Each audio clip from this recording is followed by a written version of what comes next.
Comrade Govind Pansare हत्या प्रकरणात प्रमुख साक्षीदार असलेल्या एका लहान मुलाच्या संदर्भात केलेलं वक्तव्य ॲडव्होकेट संजीव पुनाळेकरांना बोलेल दिसतंय। त्यांच्यावरती अदखलपात्र गुन्हा दाखल झालाय। शाहूपुरी पोलीस ठाण्यात हा गुन्हा दाखल झालाय।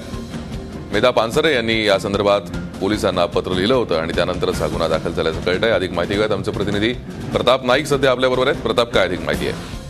आपण पाहतो की ॲडव्होकेट संजीव पुनाळेकर यांनी काही दिवसापूर्वी राजाराम पुरी पोलिसांना पत्र लिहून असं कळवलं होतं की गोविंदराव पानसरे यांच्या साक्षीदार जो मुख्य साक्षीदार आहे तो कुठे जातो, कसा जातो, त्याच्यामुळे त्याच्या जीवाला धोका निर्माण होऊ शकतो आणि त्याचबरोबर जर त्याच्या जीवाला धोका निर्माण झाला तर सनातन संस्थेला जबाबदार धरू नये अशा प्रकारचं पत्र लिहिलं होतं। त्याच्यामध्ये तो साक्षीदार सकाळी उठल्यापासून ते संध्याकाळी जाईपर्यंत काय करतो याची सगळे त्याची घटना नोंद केलेली होती।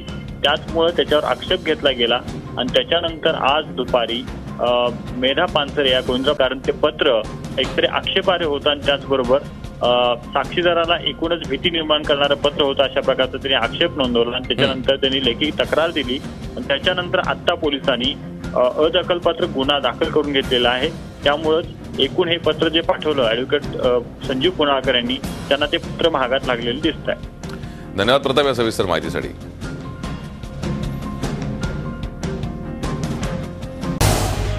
झी 24 तास रहा एक पाऊल पुढे।